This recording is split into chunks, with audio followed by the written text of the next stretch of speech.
সময় খুব কম, পরে মাসের আদান হবে।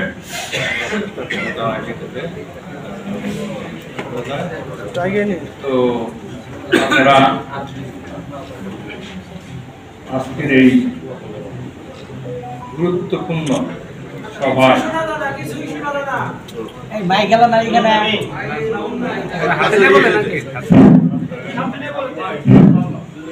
সম্মানিত উপস্থিত, সম্মানিত অতিথিবৃন্দ, বিশেষ করে আমাদের কেন্দ্রীয় নেতৃবৃন্দ,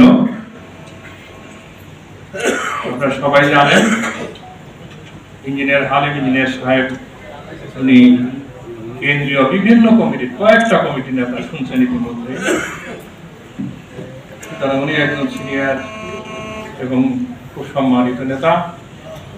ডক্টর শাহাল সাহেবের কথা শুনেছেন, এই অনেক সম্মানিত নেতা বিভিন্ন পরিতে আছেন। আর শুকুর ভাই জানেনই, তিনি রামগঞ্জে সবচেয়ে বেশি দুর্গাদুর এলাকায় ওনার। আর আওয়াল প্রফেসর সাহেব আছেন, উনি যে বর্তমানে জিয়া পরিষদ নিয়ে, উনি শুধু ঢাকা না, টাঙ্গাইল না, এলাকা না, ঢাকাতেও উনি যথেষ্ট কর্মকাণ্ডে অবদান রাখছেন।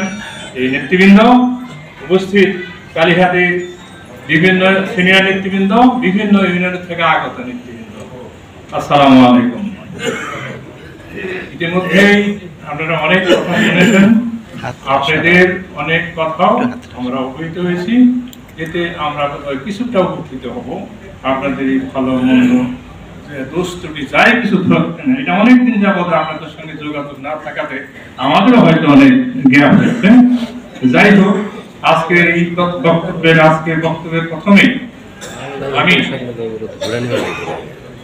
গত এই আন্দোলনে যারা শহীদ হয়েছেন,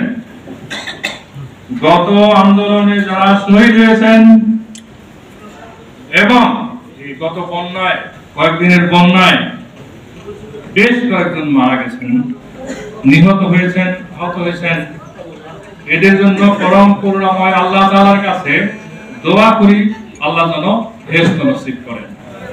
এবং যারা এখনো অসুস্থ আছে, আল্লাহ তাআলা তাদের জন্য সুস্থ করেন।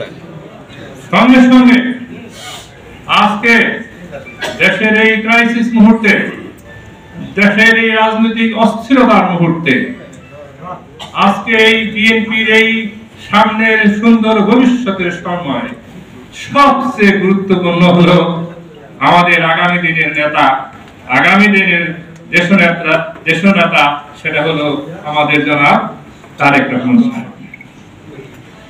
আমরা পরম করুণাময় আল্লাহর কাছে দোয়া করি, আল্লাহ যেন অতি দ্রুত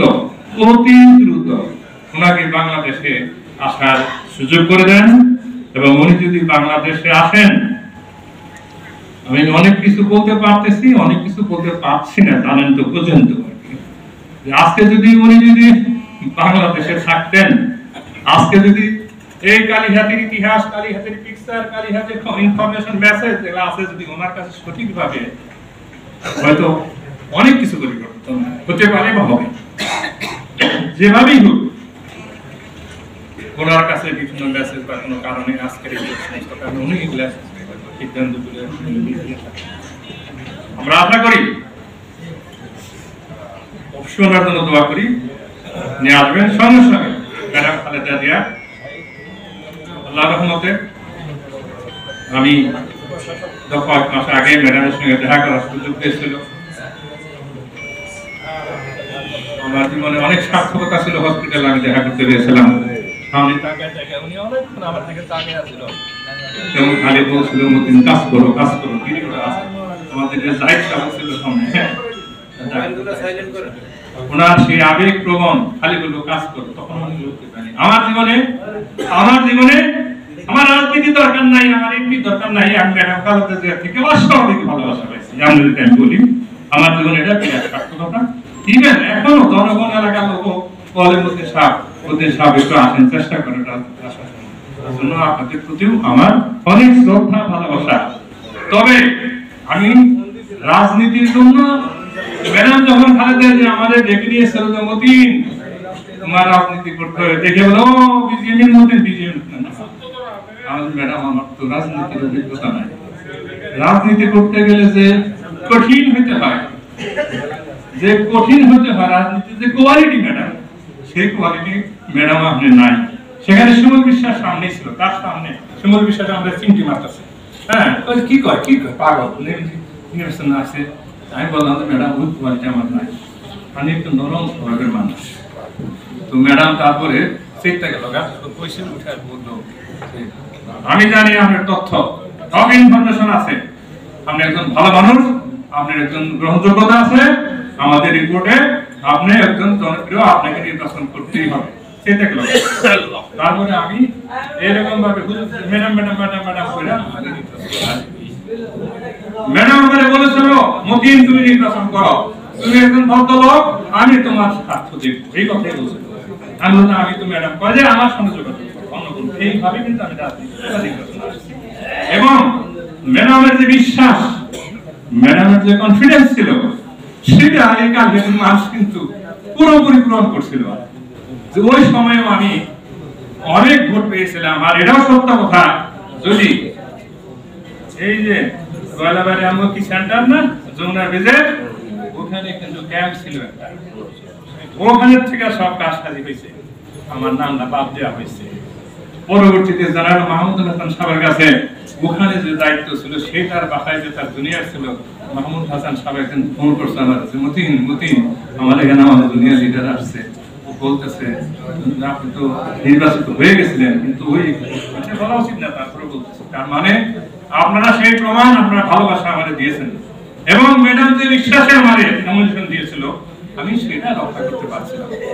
হয়তো আমি অনেক কিছু করতে পারিনি, তবে এখন যে বিষয়টা এটা কিছুটা আমাদের বলেন, আলিম ভাই বলেন, আলম বলেন, একটু নিয়ন্ত্রণের বাইরে বুঝতেছেন তো জিনিসটা। উপরের থেকে একটা পরিস্থিতির কারণে এই সিদ্ধান্ত আসছে, সেখানে আমাদের কারোর সঙ্গে কনসাল্ট করা হয়নি। তবে এই তথ্য এই যে আমরা মিটিং করতেছি, জনগণের রিপোর্ট, এগুলো সব প্রতিনিয়ত যাচ্ছে। আমি কালকেও দুইজনের সঙ্গে কথা বলছি এবং একজনের স্ট্যান্ডিং কমিটির চেয়ারম্যানের সঙ্গে কথা বলেছি, আর একজন সিনিয়র নেতার সঙ্গে কথা বলছে। ভাই মতিন ভাই কাজ করেন ইনশাআল্লাহ, আল্লাহ যদি হক করে এখনো আপনি মানুষের মানে নেতাদের এটা আছেন, এটা বলে তো, সুতরাং বলার জন্য আমি বলতেছি। কিন্তু যা নিয়ে আমরা এই কথাগুলো বলতেছি, আমি বিতর্কিত কোনো কথা বলবো না। আমরা এখন এই ব্যাপারটা নিয়ে কেন্দ্রে একটা সুন্দর জিনিস প্রেজেন্ট করতে চাচ্ছি, উপস্থাপন করতে চাচ্ছি। প্রথম কথা হলো আপনি একটু সতর্ক থাকবেন। আপনারা তো রাজনীতি করেন,